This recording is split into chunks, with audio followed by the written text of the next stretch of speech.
It's time for the College of Ice with Brian Brosdahl and Steve Panaz.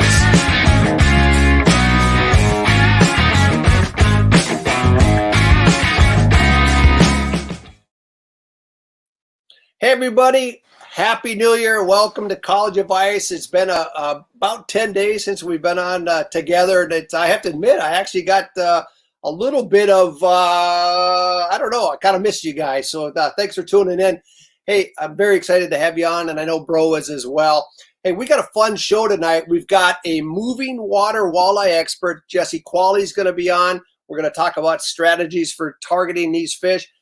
We also got from the north side of the mighty Lake of the Woods, we've got Jeff Gustafson, Gussie. You guys will know most of he's really well known right now as an elite bass angler, but he's also very hardcore ice fisherman. So we're looking forward to having Gussie on again this year. Hey, by the way, the latest season of Lake Commandos is on air right now. We've moved it from Sportsman's Channel, where it's been home for a number of years, to the Outdoor Channel this year. So please check it out. If you haven't seen it, the format is unique. We go to new bodies of water, fish them blind, and we see if we can beat I either beat the guest or the guest beats me, but we really try to figure out patterns on the lake. So 10:30 Sunday mornings on Outdoor Channel would be awesome. Hey, I'd like to bring Bro in right now. So, Bro, hello. How are things going there, dude? Haven't been here for a while. Everything's going great up here. We're getting some good ice, and there's people fishing just about everywhere. Some places we have 14 to 17 inches of ice. Oh, you do? Okay. Yeah, there are lakes though. We've got a lot more snow in different areas. In some lakes are socked in with almost 2 feet of snow, and some areas only have maybe 14 inches of snow. But some of the slush is coming up, and there's lakes with 9 to 11 inches out there. So don't just drill before you drive, and but get out and have fun. You know, I was on my home lake the other day, Bro, and I actually drove out in an ATV. And I drilled a hole and I had 11 inches, drilled a hole, I had 11 inches, drilled a hole, I had 11 inches. And I got to where I wanted to put a house out and I had 4 inches. And it went from that to that in literally 15, 20, steps. So it wasn't that much. So it's pretty amazing. Hey, yeah, exactly. I wish I had those. Bring your spike. Hey, I want to show you a photo of what happened last week. I've actually got video. I shot it on the Aquaview, the HD7i. But check out this photo. Wow! And I'll be honest with you. This school of fish went by me for literally 4 or 5 minutes. There had to be several hundred of fish in there, and we're talking. Those are bluegills. Those are crappie, and there was actually bass mixed into that school. And the funny thing was, well, it actually wasn't real funny. I couldn't get a single one of those fish to go. And number two, they kept swimming from left to right the entire time. They were going places, dude. And I'm just wondering, how often have you run into a school like that? And number two, I want to talk a little bit about spooky fish, because I had some of these fish out of the holes. I had a buddy of mine walk up to me, just normal steps, or just a walking pace, and those fish just scattered. So talk to me a little bit about how are you dealing with spooky fish? How often are you, in shallow water, deep water, medium kind of depths? But take me through it. First, I need a waypoint to that spot. Just kidding.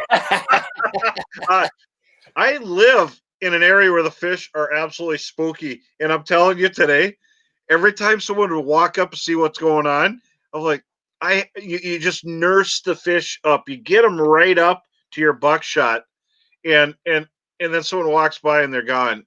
And I've even had walleyes come in. The water's so clear on Winnie, on Cass, on Leech, that you'll even jig it a little bit too hard, and you'll see the fish racing to the bottom. And I think I can hear them screaming as they're swimming down super fast. But it is really clear.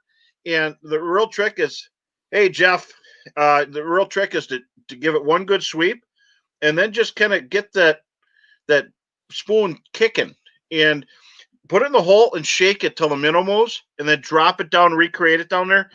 But I got to say, when they hit, they're just slamming it. You don't even need to watch the rod tip. I'm watching them on the AquaView. They come in, but they're pulling your hand down. That's how hard they're hitting. Wow. Hey, we need to congratulate Jonathan Reynolds from Rochester, New York, the big winner of the Frabill Prize Pack on December 23rd. Would like to do that. So, hey, we're going to give away another one of these prize packs tonight. So, everybody, Kai, show us everybody what they can win tonight. Ooh. $165 value. I think the biggest value on there is the College of Ice mugs, because you can't get those things any other way right now. So I think that's pretty cool. So, bro, how can people win these tonight? Like and share this episode. Drop us your questions and comments. Let us know how your ice is in your area, and you're in to win. That's really cool. Hey, bro, we've got long-term fans of and viewers of College of Ice. I've seen a lot of names already come up on the comments. Lucas, nice to see you. We're going to tweak the format just a little bit. We're going to have more comments and questions from viewers come up. I want to answer more of these as we come through, and it's for bro, it's for myself, and our guest tonight. So if you have questions, please bring them up tonight, and we're going to share as many of those as we can, and continue with the ice updates, because they're really valuable for all of us. You're not giving away your spots, but you are helping people fish safely, and I think that's really important. Hey, bro, I want to go back to spooky fish real quick. I mean, I know you deal with spooky fish where a truck drives across the lake, or an ATV pulls up, or the augers go off. But there seems to be times when you can do nothing wrong, and there seems to be times when you can do nothing right. And like the other night, those fish were so spooky. And then I went out the next day, and they didn't care if you drove a tank over them. What do you run into in terms of shallow water and in different depths in terms of just noise on the ice? Well, what I'm seeing right now is we're kind of in this stalled pressure system, which is creating fog, because literally we're socked in with some clouds, and it created some real heavy fog in the last couple of days. There's not much wind, which is comfortable, but wind takes away the fish's fear, even on the ice. And just for instance, today I was using a straight line reel, but you'll notice what I have hanging on here. I'll get really close.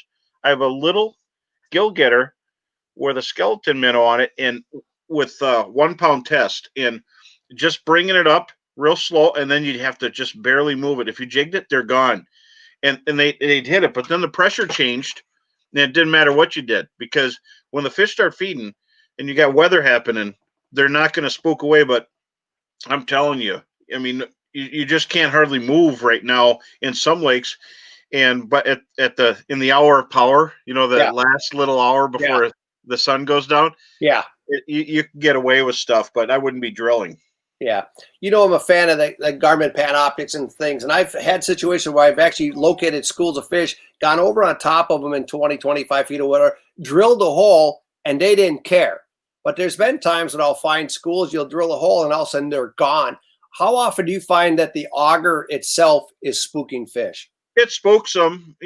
For instance, like I'm using 360, but I drill a circle of holes around, and then I can see which hole they're going to head to. And you can see if someone's running to the hole, the fish are moving and they're going to another hole. So you have to kind of round your feet when you walk up to the hole. Don't go stomping and clotting towards a hole. You're going to scare them away. But, I've watched them. And so the important thing is remember, you're as close to the fish as you could possibly get. And there's people watching this show, they use planer boards, and they've got them off the side of the boat in the summer. They're trolling 100 feet back. In the winter, you're 9 feet of water. The fish is 7 feet from your feet. If you're in 30 feet of water, 30 feet of water even, I've watched them spook away, especially like 22 to 24. They're still shooing away, and even tracks on four-wheelers make enough noise with that ice cracking, and cars and trucks. That's why I'm a firm believer that on Red Lake and Lake of the Woods usually has schools of fish that are 1.5 miles long in the summertime, and there's so many big ones. In the wintertime, they punch that road, put the fingers out with all the houses. How come not more are caught? These fish are just making that big circle around. So the people out running on machines, are tagging the big fish. And I like running out and getting away from all the noise. But once you're there, these fish are conditioned just like deer. When you had super clear water, super clear ice early in the season, a lot of times if you walk parallel to somebody 40, 50 feet away, you can see the fish coming from them to you or you to them. And you forget that these are living creatures and you've got to fool them. And there's a reason that they're still alive. I mean, they're smart enough to avoid predation. And we got to remember that we're predators out there and they know their prey. So we got to be a little bit careful on that. Well, remember this, the fish only get to make one mistake, right? One, and they're done. And how many mistakes can people make? Tons. But fish, one mistake and they're going to dinner. That's true. So do you believe that loud noises like radios playing in a fish house or having loud conversations in a fish house or lights on in a fish house, do you think that matters? No, what I see is constant noise. I go to the deer analogies because they're so deer, if you have a radio playing all day, they're still going to come to feed on whatever's on your lawn, and they're used to that constant noise. Or the truck running. I've done radio shows from my truck and had big bucks feeding on my grass right next to me because it's a constant sound. But the same with fishing. It's abrupt, loud noises. I would agree with that. Hey, I just saw some comments about ice cracking through somebody's house and things. I know a couple of weeks ago on Mille Lacs, there was a number of anglers that were actually stranded by some of the ice breaking away from shore. And it sounded almost like Lake Erie to me. But the good news is everybody got off safe, which is really good. Hey, Stephen, thanks for joining us all the way from Saskatchewan, Canada. That's how you doing up there? Really awesome. It's fun. So, hey, bro, I'd like to move on quickly to Jesse Qualley. Jesse is the owner of Green Water Walleye Guide Service out in central Wisconsin. Well, what's unique about Jesse is this guy specializes in fishing a lot of moving water walleye. So he's fishing reservoirs, he's fishing rivers and things. And I really want to welcome him to College of Ice. So Jesse, Floyd. Jesse, I know you and bro are friends. Bring him on. Hey guys, there he is. I haven't seen this Bro Roadshow. Hey, I can't see your face, so we got to have you bend the camera down just a little bit. There you go. There we go. There you go. Hey, welcome to College of Ice. How you doing? Good. How's it going, guys? Good. Good. So, were you on the lake today? No, I took a day off today. I got like most people 30 days in a row. I got to go here, so I took a day off. I got to organize some stuff here. Okay. Retie. Yeah. So Jesse, what are some of the bodies of water that you guide on a lot? And, talk a little bit about how do these types of waters differ from natural lakes in terms of walleye positioning and baits and that sort of thing? Well, the main lakes I fish on is their flowages. It's Petenwell and Castle Rock flowage in central Wisconsin. And they're part of the Wisconsin River system. So there's usually, moving water year round. And it's a lot different. It's dark water. It's dirty water. It's almost like fishing in a coffee pot, kind of. So sunny days are the best. Cloudy days are pretty ugly. And some of the baits you use are pretty gaudy and ugly. Let's see here. Like this bright RPM here, real bright colored baits where you might not use that on a clear body of water. Or your buckshot rattle spoon, bro, UV. That's a hot one right there. That's another thing too is seems like a lot of rattle spoons and stuff work 10 times better in that dirty water. The glow shots. Yep. My ace in the hole. Yeah, that's another. So Jesse, early season, you're targeting fish where? Mid-season, which we're in right now, where are you finding these fish? And then what happens late in the season? Because I know these fish in a lot of these lakes will actually move up toward the head of the lake for the spawn. But talk a little bit about movement seasonally, but also like sort of a day or week type thing. A lot of times, guys, it's almost like deer, these fish migrate. So for instance, let's say the last couple weeks, guys might have been catching them on a big channel bend or a hump or something out on the main lake, where now these fish might have moved, a couple 100 yards or half a mile away. A lot of times it's just different current flows and stuff, and big bends in the channels, and then a lot of times they're each day or each week they're just moving constantly, making their headway towards the river, and a lot of guys say, oh, we were pounding them there in January, but we're here in March and we didn't even mark a fish. Well, them walleyes are miles from there, but it's it's guys with target structure, real heavy wooded areas and stuff. And some days they're not even in the wooded areas. You can mark drill holes and you catch them. And then other days you go there and there ain't even nothing around.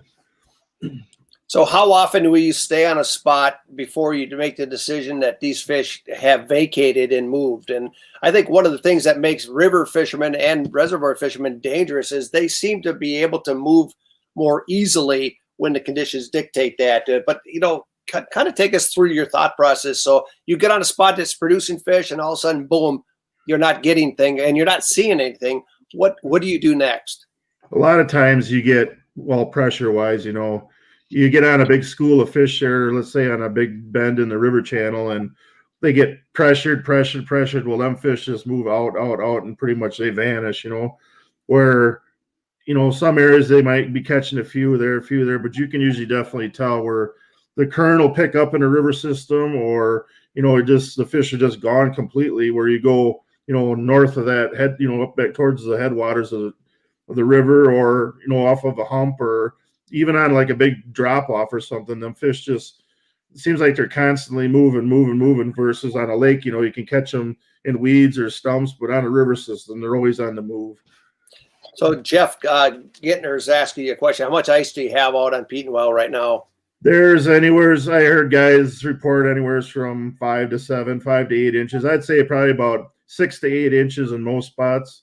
And then there might be a little bit more in some, but there's some cracks and heaves out there you got to look out for. And there's about 4 or 5 inches of snow maybe, but it's staying cold. And with this, like Bro was saying, with all this fog, I mean, today it was only 25 here. So that's helping out make a little bit of ice, but not, we need the 25 below to make, major ice on the big flowages. So how much current are you dealing with on an average basis? Most of the time you can really notice it, like when you're using like a real small spoon, it'll blow completely out of your cone and you can't use it.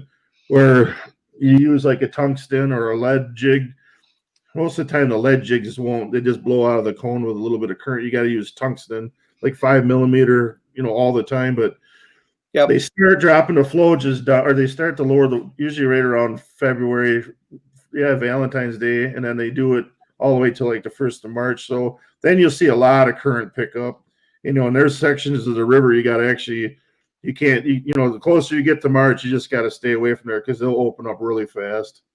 Oh, sure. So are you, hey, Bro, are you fishing many current areas on some of the waters that you're on? Well, yeah. Well, Rainy River, just in Lake of the Woods past the Gap, there's current out there. And if I do fish in 4 Mile Bay or near town, I actually drill holes. And I fish other spots too. I just don't want to say where, but I'll drill my holes a couple of feet downriver. So I have a transducer a couple of feet away, and then I could see my lure because there's a little bow in your line. Then I'm using the heavier buckshots, and sometimes I'll use and that glow shot actually up there. But it's actually pretty good fishing, and it's closer. You can just go there, but you have to really know what's going on. You have to talk to the bait shops where you go there, and but the current thing is always an issue. And then when you hook a big fish, you want to make sure you use I'll bring a 10-inch auger and I'll drill a 10-inch hole, because when they're coming up, they end up underneath the ice down current. So it doesn't hurt to have a gaff. And I mean, if you gaff them just right, you won't injure them too bad. You want to get them up and then get them back. And so big fish get sucked down current. It's hard to turn their head up. So you need to help them a little bit. And if you don't have a gaff and you're in an emergency right now and you're on the ice in a river, you have braid, reel your lure up to the rod tip, and then use that as a gaff to pull them up. So you definitely need that, because even if you're going to let the fish go, a little hole is better than letting them struggle under the ice and get really tired, and then they'll die later. Yeah, a lot of times, bro, I've run into a situation where I'll have what I'll call a lake trout rod. It'll be a bigger, heavier duty rod that's longer and stuff. But a spoon with a big treble on there, yeah, it can serve as a gaff if you have a big fish, and especially if you got a big pike or a big walleye on and you're fishing 2-pound test, for panfish. So it's a and sturgeon. You hook sturgeon. Yeah. A lot of rivers. St. Croix, Rainy River. There's a lot of places. The backwaters of the Mississippi. I love the backwaters. What a cool place. If I'm going to drive anywhere south, it's not to saltwater, it's to the backwaters. So Jesse, one of the questions I wanted to ask you too is that you're fishing a lot of dark water, but it sounds to me like you're fishing deeper water too. Are you fishing that 18 to 20 or that 20 to 25, 30? How deep are you fishing, and what size baits are you using to fish those areas? For most of the part of the channel, I got a lot of guys that are fishing on the flowages are 18 to 25 feet of water. Some areas south towards the dams, there's 30 feet of water, but the majority of it is there's a lot of flats and humps. So, and it's all different. Like bro was holding up there. Here you use a quarter ounce buckshot rattle spoon, or you can use the bigger slender spoon here. But with the problem is with the current, with a thinner one, you got to kind of use a different style. And this is a real thin one here, but here's a newer style one that they've brought out again. It's a little bit thicker. Yeah, so that's the same thing. It's a quarter ounce. And then like the jigging wraps, a number 5 jigging wrap or number 3 RPM, or even the number 5 or the bigger. This is a number 5 RPM, but something in that quarter ounce range. So we had the question. I didn't catch the name real quick, but what in terms of lines, when you're fishing 30 feet down, are you using mono, fluoro, a braid, a mix, combination? And what pound tests are you running? I run all. I don't like to run braid in the wintertime. I do in the summer, but I usually run like 6-pound test Suffolks.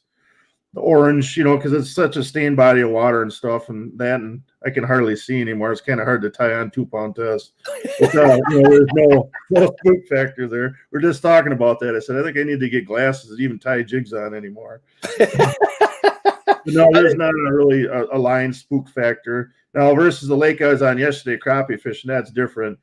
You got to use fluorocarbon, or you got to use, a Vanish leader or something, because boy, if you jigged down at them yesterday, they were gone right now, and it was hard to get them to come back. Any little spook factor, and they would leave. So when you're guiding, how many clients do you typically have at a time? 4 to 8. I do some big groups. Like this Saturday, we got 25 guys. So I have some other guys that help me too, but it's kind of this year is the hardest part is, you can't drive out there right now, and getting everybody out there and getting everybody set up and fishing is kind of the getting out there and moving everything around is kind of the hardest part. That's tough. Hey, Jim Nash, I'd like to say hi and happy anniversary, by the way. Hey, Jesse, when you're bringing that many guys out, obviously you're taking a ton of tackle with you. What's the tackle bag that you're using nowadays, and what are the tackle boxes that you're running? A lot of the new boxes, like the Edge series ones, loaded with, I don't know if you can see it, loaded up with. Yeah, we can see it. So what size edge are you using? 3700 series. Actually, the 36 and the 3700 series. The 30. Where'd it go here? The smaller one. This is the new Edge Flex here. That one's all loaded up with jigging wraps. That's a smaller one. That's the 3600 series. I really like that because you can put all your jigging wraps, kind of stack them in there real good, where they don't bounce around and they're not going to chip paint. Yep. Or you got your component box too, which is nice. You put all the trebles, your bobbers, and then the other box has the little lids in them, so you can put, and they're actually rubber on the bottom, so you can put all your tungsten jigs in there, snap that shut. They don't bounce all the way around, and you're not chipping any paint on anything. That's really nice. And the tackle bag that you're using, I know you're using the Z series. Kai, if you have that shot of that Z series, I'd like to call that up here. He's got it right here. Yeah, this is the new Z series here. But what I've done is I've taken the 3700 edge boxes and 30 actually these are 3600 and 3700. You can stack them all in there, and you can put 5 boxes in there. Pretty much have everything I need in there, from hooks, sinkers, jigs, jigging wraps, spoons, everything. That's got to be heavy on the side, and you're ready to go. Yeah. So why are you going with the edge boxes versus say some of the other boxes? The biggest part is protecting your baits. I hate having rusty. I have literally hundreds of boxes of crankbaits, and nothing worse than a pet peeve is a rusty hook or rust, where these boxes here, it's time and time again, a guy's open boxes up and they're going to use a jig and it's all rusty. Here, these boxes do not, your baits will not get rusty in here at all. They're all, they got a seal that goes all the way around. Matter of fact, the other day I left one open and it was almost completely full of snow. And I was like, wow, that's not good. Dried it all up and nothing's rusted so far. Yeah, with the restrictor. Hey, bro, yeah. I know you've been using a lot of the terminal boxes inside of the edge boxes too. What can you show us what you got going? Yeah, I actually have my Glow Shot spoons. You'll see I have here, but I've got the hook boxes, the terminal box you can get. And pull those out if you don't mind. Absolutely. So they slide in. So I got to pull it out, throwing it across the room. And there it is right there. So I got my red light sticks. I take them out of the package. There's nothing worse than dropping a light stick when you're out in the snow. I'm not going to get down on my knees and look for it. But so I have them in here. Yeah, they're safe. It's got a little lid. And I could open it with one hand. And then grab a light stick and activate it and put it in my lures. And I got 3 of them because there's green, red, and chartreuse. But someone just asked a little while ago, what's my favorite color? And I don't know. I really love the green. You can see how that glows. Super bright. And in other lakes, red has been really hot. I had one lit, but it rolled under my chair, and I'm not going to look for it right now. Thank you. I appreciate that. Well, and then so I end up with a lot of snow, just like Jesse there, and there. I mean, that's a typical day on the water right there with snow all over your box. Yeah, and then, but for the most part, one of my favorite baits that I've been using, and I've been using in Lake of the Woods and in other areas, is the Rattle and Puppet. Let me bring it in here. There, that's a great color right there.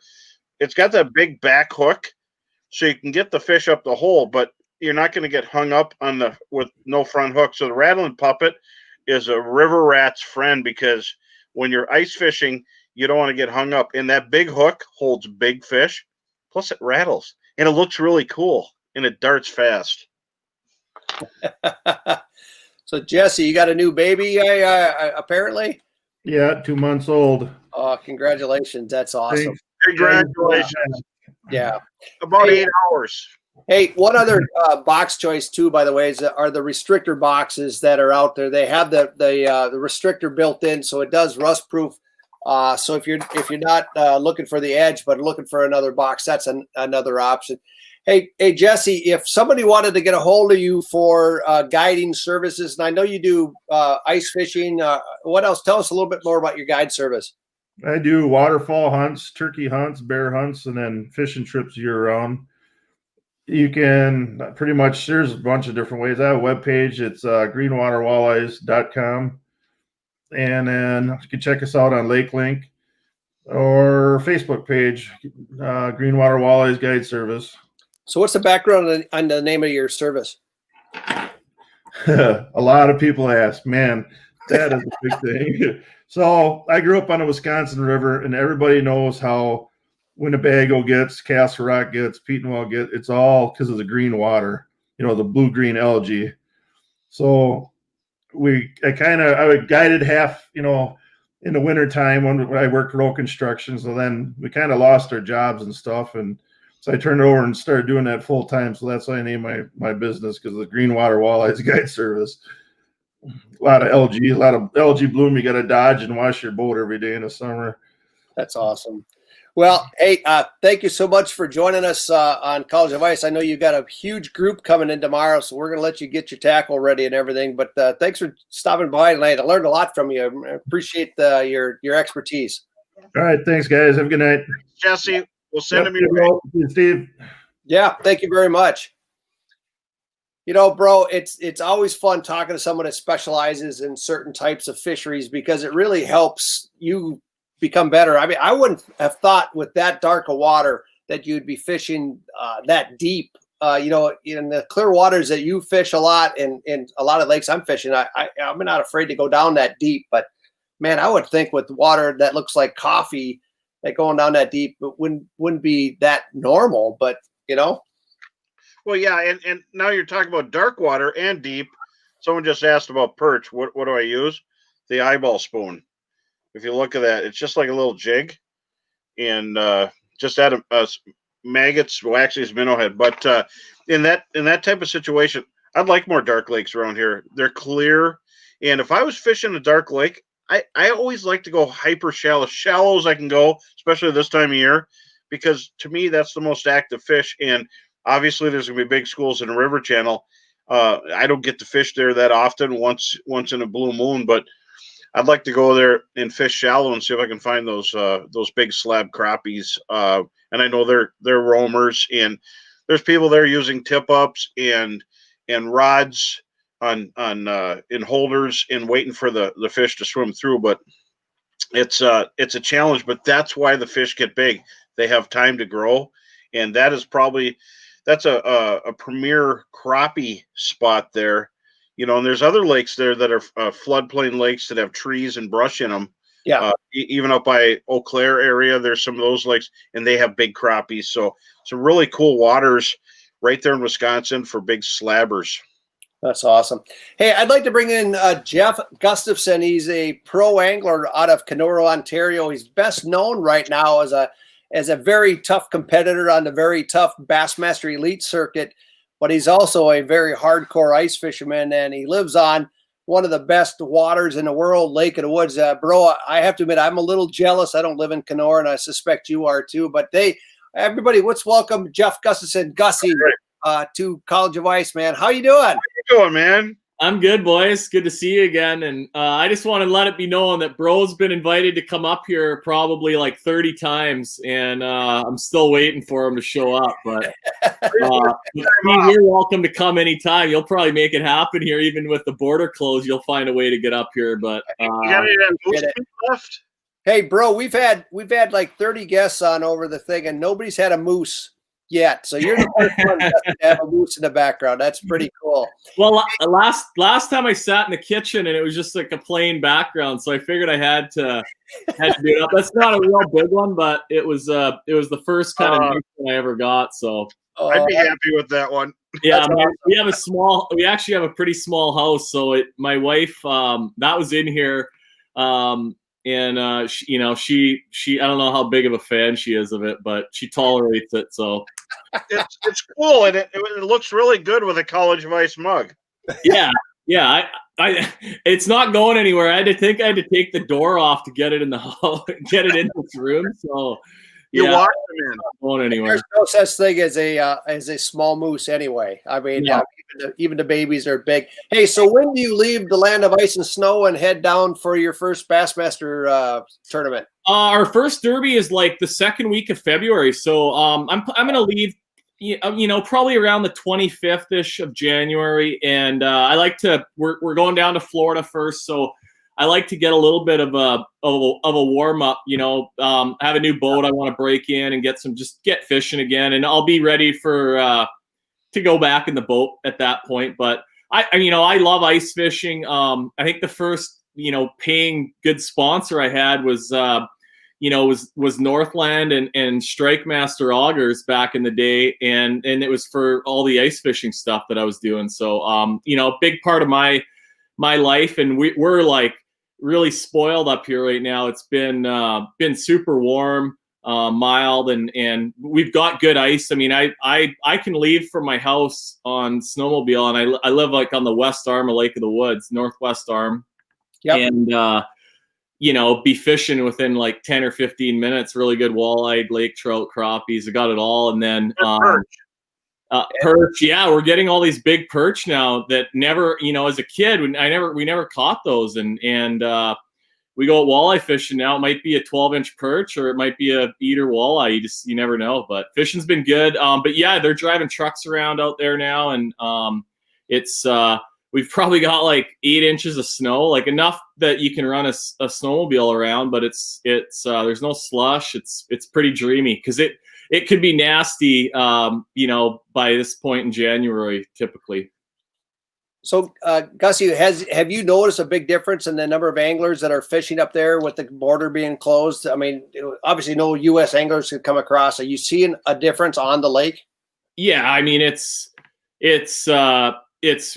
quiet.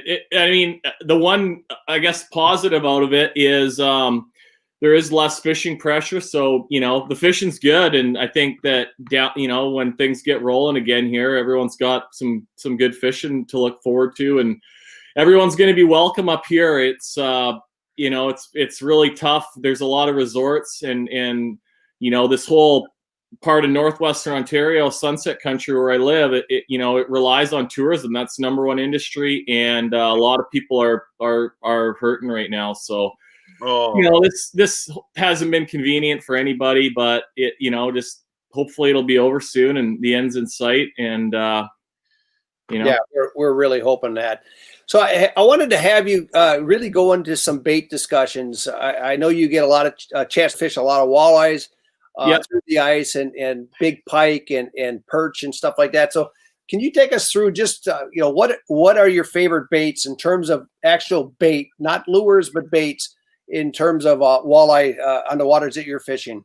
Yeah. So, you know, I know Jesse had it too, but I just, you know, over the last couple of days, I got one of the new Z Series bags. Awesome ice fishing bag. I mean, it's just a couple snaps and, you know, I don't have it totally loaded up with everything yet, but same deal. I got a little edge box with a lot of my favorite spoons. I don't carry a ton of baits with me because I'm always snowmobiling. So it's just, everything gets roughed up and banged up. And, but I just, you know, I carry a lot of my favorites, and, you know, if you can kind of see that, I go through them. But for me, walleye fishing up here on Lake of the Woods, that's where I fish 90% of the time. It's all about spoons, and you know, but the fishing's so good. I mean, you can catch them kind of however you want, but I'm a buckshot spoon guy. In my opinion, greatest ice bait of all time. I mean, I caught thousands of walleyes on these things, and like, it's funny over the years, and these are the trips bro's been invited on that I'm talking about. I got a special one there, bro. Yeah, look at that beauty on the outside, and you know, I'm going to go over some of my favorite woods colors, but over the years, Northland has come up here with you know, a little crew, and we often test some of the new baits that are coming down the pipe. So, you know, over the years, we've had the Macho Minnow spoon, we've had Puppet Minnows, the Whistler spoon. I mean, there's been a bunch of them.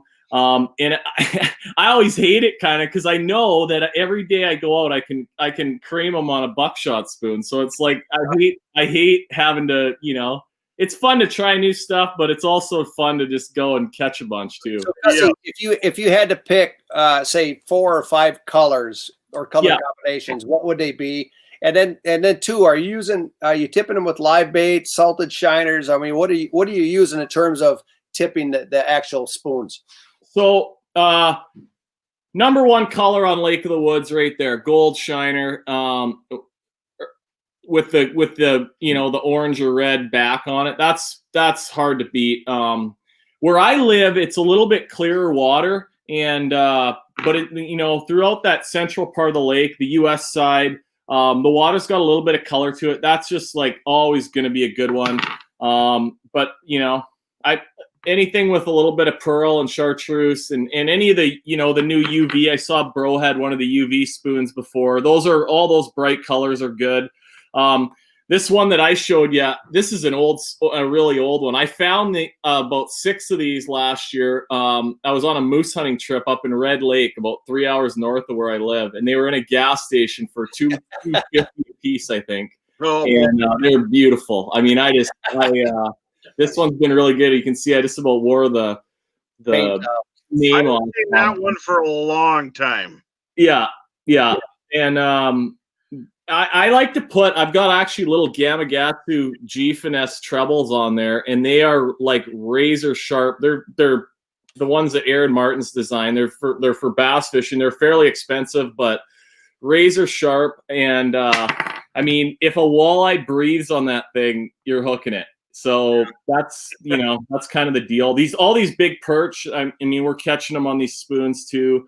And then as far as bait goes, I always tip it with a minnow head. You know, in the open water now, very seldom do I ever use meat anymore for walleyes. I mean, our plastics and stuff are so good, crankbaits, whatever.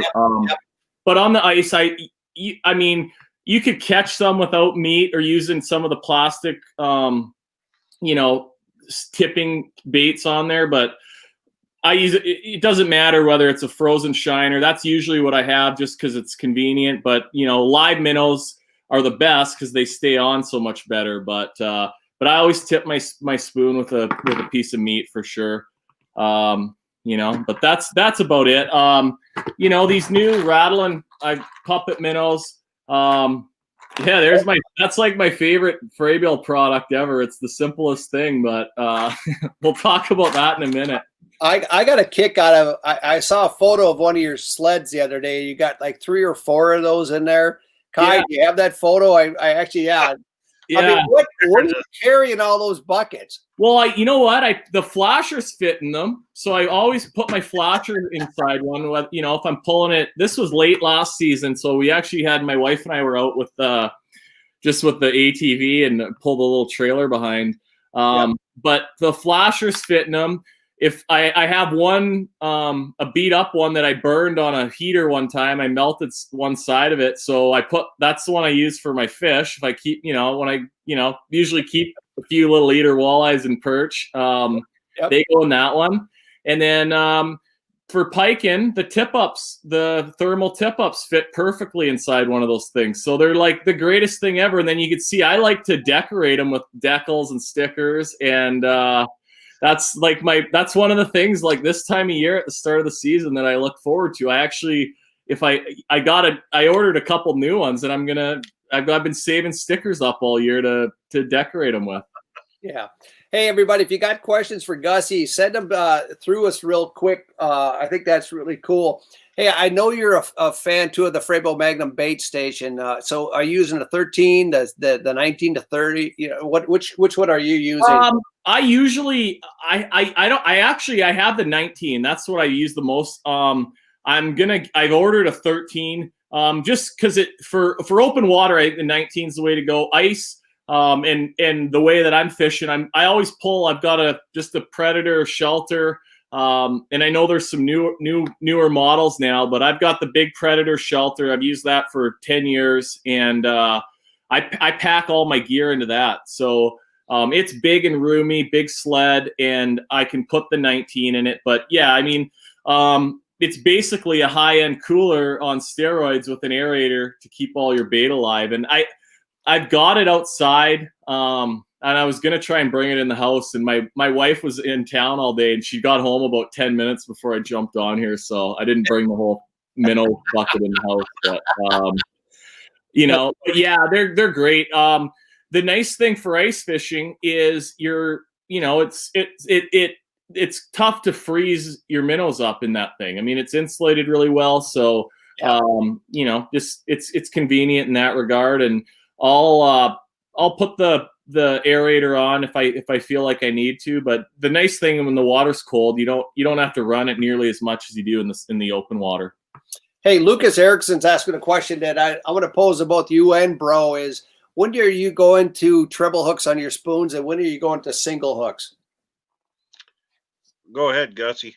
I'm a treble hook guy. I mean, unless there was somewhere a lake, some of our lake trout lakes have where you're only allowed to use a single barbless hook. So if I was using one in that place, maybe, but generally I'm just using a treble hook and that's my setup. Well, yeah, and this is the color that's been working for me here with these clear lakes, and I'm using a glow shot, and I'm telling you, it makes a big difference. When I've been using this, it's out fishing everybody else around me, but that's been the hot color. That's I don't want to just make up a name. It's Glow Rainbow, and that's super hot, and I'm sponsored by Gamakatsu, so I definitely like to use those hooks whenever I can. But some of those hooks that are designed for bass fishing work great under the ice.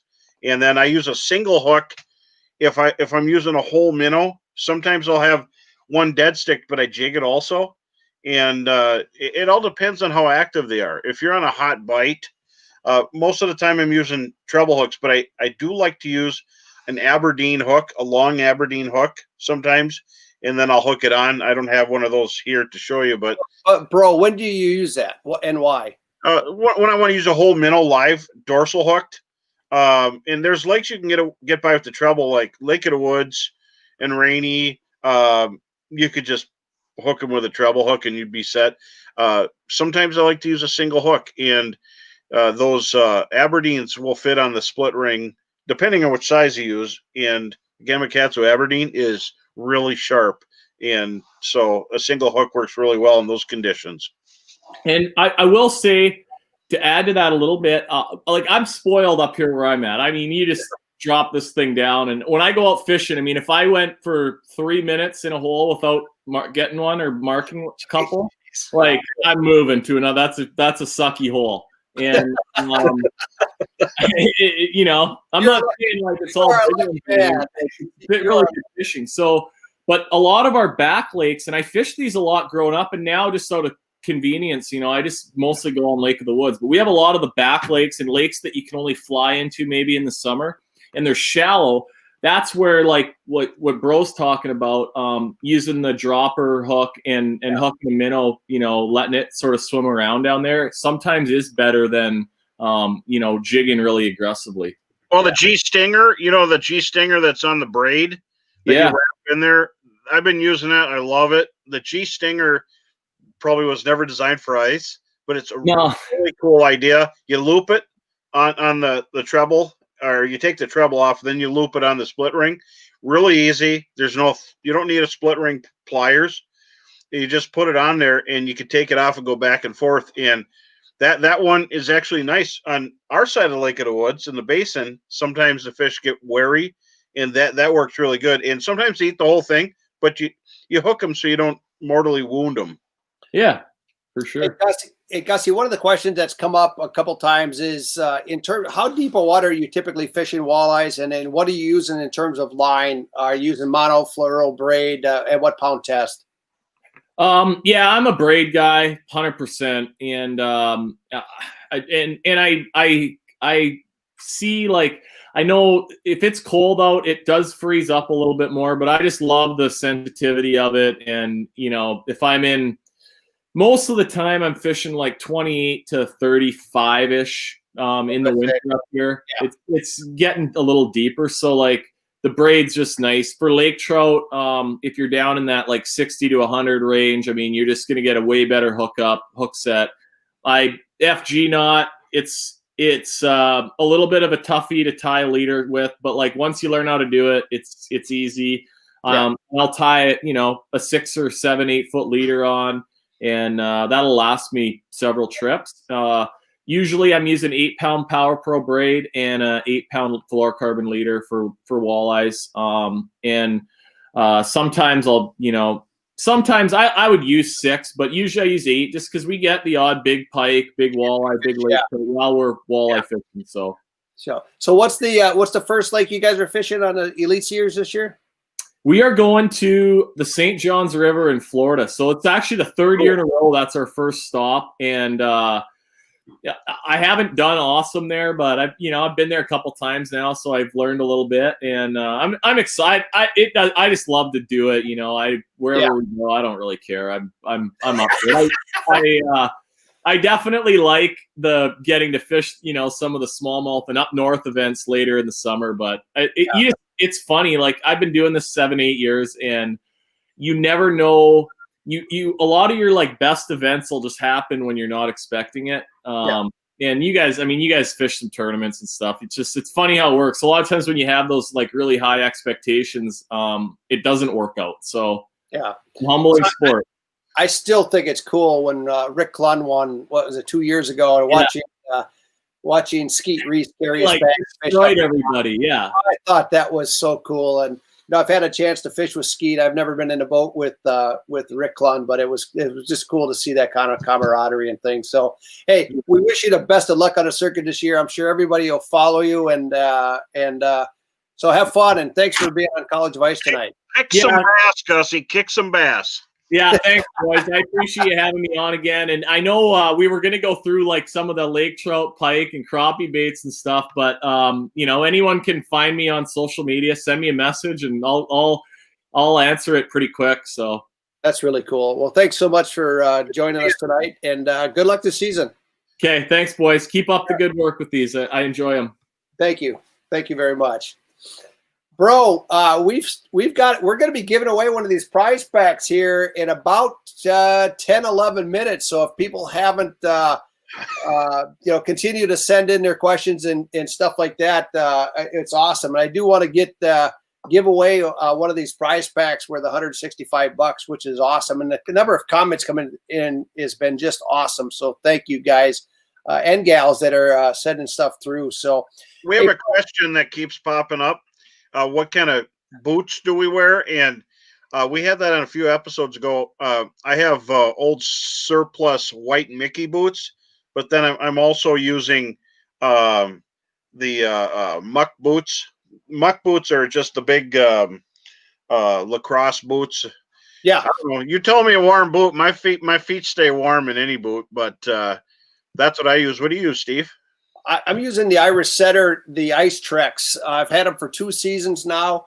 I was with the Lacrosse Iceman for years. I loved how warm they were, but what I didn't like was the lack of ankle support. And these boots, these Irish Setters, I mean, they're comfortable enough. I wear them hunting, and if I'm walking long distances and sitting on a deer stand. But it's the Ice Trek, and what's cool is the treads actually have a little bit of grit in there. And so it gives you some. You don't want to wear them on the hardwood floors at home, but it gives you a little grip on there, which is really awesome. Hey, bro, I wanted to bring in a couple questions for you. One of the questions that came up, and any recommendations on the lipless cranks, Adam? I'd like to get to that in just a second, but yeah, I struggle with them a little bit to start, but I'm a big fan of the Berkley War Pig. Anybody that follows Lake Commandos or anything knows I use them a lot, but they're dynamite on the ice. And then Lake of the Woods a couple of weeks ago, I mean, we had 40, 50 walleye and sauger on these things, and it would just crush them. But I'd like to fish them fairly aggressively, and when the fish comes in, we'll hold and just kind of quiver the bait and just get those rattles going. But that works for me, bro. Are you using a lot of lipless plates? Yeah, I really like this Bagley rattle bait, and this one is an excellent one for Lake of the Woods. It's got that kind of a yellow, hot mustard kind of orange, and that one right there kills them up there. And so that's one. And then I use gold. I brought this one. It's been a tried and true, and you'll see these on. If you look at Bagley rattle baits, you'll see them there. That's been a real good one. And you can put a minnow head on, but don't put too much bait on because you take the rattle away. Yeah, I agree. Hey, one of the questions that just came up was, should you use a fluorocarbon leader for pike versus a steel leader? And I'll tell you one thing that there's a lot of reasons that some of the top muskie guys are running fluorocarbon leaders now. It's because the line itself is very tough. In fact, my dentist can attest to the fact that I've had to fix my front tooth twice because I still have the bad habit. Started with mono, but now with fluoro, I broke my tooth twice now. But fluoro is very tough line. It's got great abrasion resistance. The first time I ever used it, I hooked a big striper, and it took me around a bridge abutment and went around the abutment and came back up the other side, and I just assumed I wasn't going to catch it. And a couple minutes later, I had it back down and actually brought it back. So fluorocarbon's got amazing abrasion resistance. And it has something called a refractive index that's the same as water. So it bends light like water does, and which is why it makes it so invisible. So you've got a line that's nearly invisible. You've got a very tough line. And so it makes good leader material for pike. And I've had good luck. And I know some guys like to run 20, 30-pound tests. I actually prefer 30 to 50. Just because you don't like that, bro, or what? I mean, No, make those have plastic minnow heads. My bait shops always have plenty, and I just use real minnow heads. I'll use other plastics, but yeah, I use fluorocarbon like you're saying. I have 20-30 pound fluorocarbon leader that I've actually used. I have a little saltwater box, and I rate it, and I have some Sunline fluorocarbon, and I'll use that with a circle hook. But Lake of the Woods, you could use whatever you want up there. You could use leader. You can metal. But fluorocarbon works great, and I like a circle hook. I've had really good luck. If you miss a fish, so what? But a circle hook's going to get them in the corner of the mouth almost every time. You ain't going to get no gut hooked, or you're not going to wound a big fish. And there's a slot up there, so you don't want to send them under the ice dead. But in the lakes around my area, you want fluorocarbon will make a big difference, because even the pike are wary now. We're talking 20 feet of water clarity. Even you could flick a quarter on to the bottom of some of these lakes in the spring and see it in 20 to 28 feet. Yeah. So one of the questions that came up is the knot that you use with fluorocarbon. One of the knots that we tested back when we were doing Knot Wars on North American Fishermen was we actually tested a knot called the Fishing Fool knot. Look it up online. It's basically a uni knot, but you go through the hook eye twice, and then you wrap it up instead of down like an improved clinch, and snug it down. Make sure you wet fluorocarbon before you cinch it, because it has no natural lubricant. And if you don't lube it, you can actually pull it tight, and you'll burn it, and you can actually break the line in tightening. But look up the Fishing Fool. It's been a great knot for fluoro, mono, and braid. And it won actually the first year or second year of Knot Wars way back.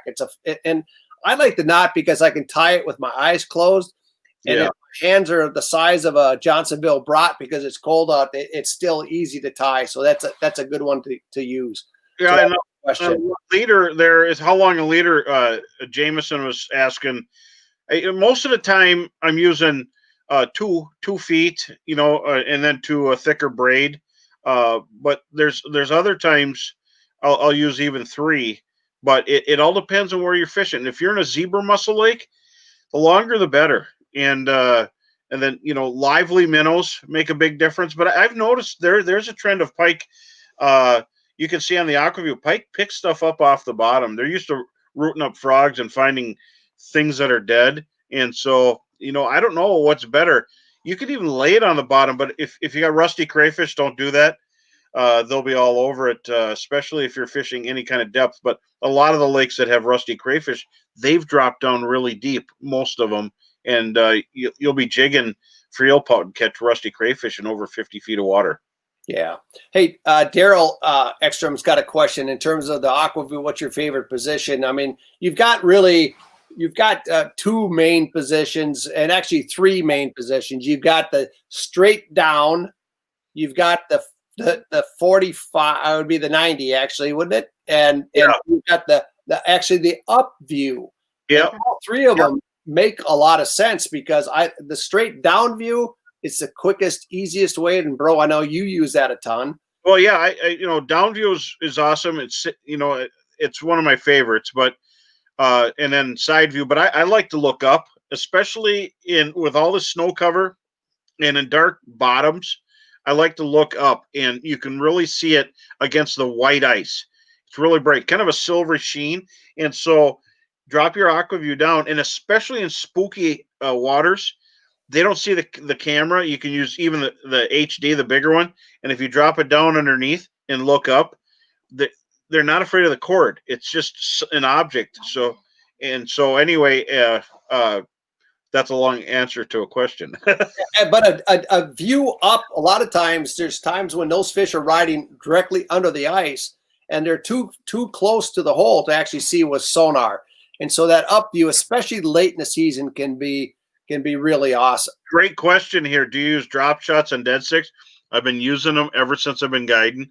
And there are days when that fathead minnow on a drop shot, because it pins it down the exact same depth every time when you punch it through the ice, that'll all produce on big jumbo perch. Not so much for walleyes. If you get in glacial lake walleyes, they won't pull on it too much. But Lake of the Woods, they will. But that is a big time producer.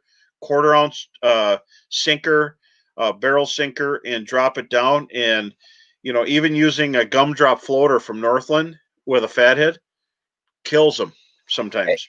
Hey, bro, we're running out of time right now. We're going to need – this is the world's fastest hour. I mean, I feel like we've been on a down the track. But, guys, we're gonna take a break here real quick. We're going to pick a winner for the prize pack tonight. So please stick around for just a minute or so while Bro and I get a chance to hash this out. And we'll be back to you in literally a minute or less. So please hang with it. But thank you for joining us tonight.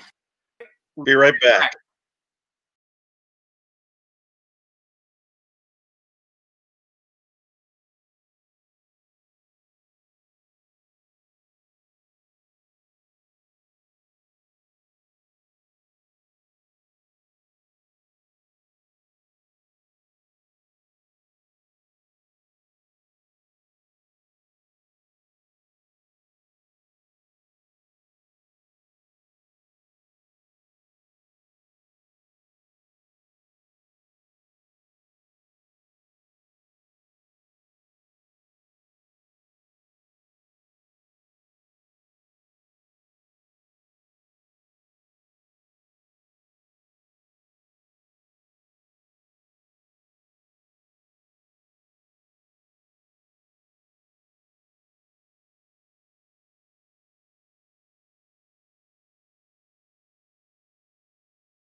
All right, we're here.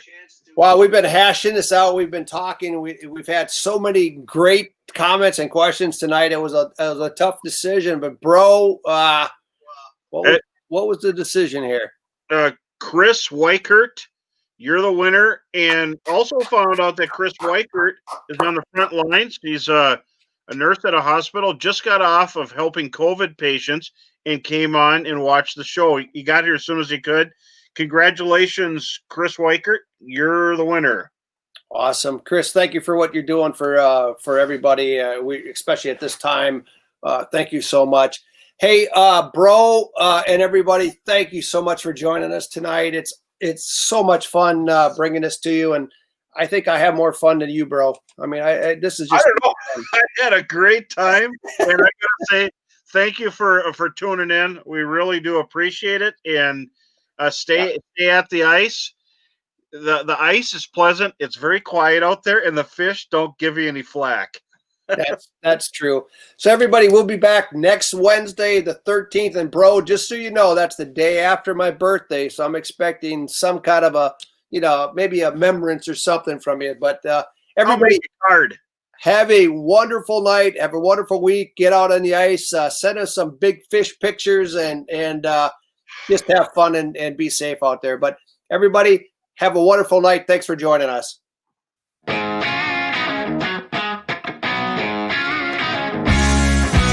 Thanks for watching this week's College of Ice. Stay tuned for all new episodes coming up.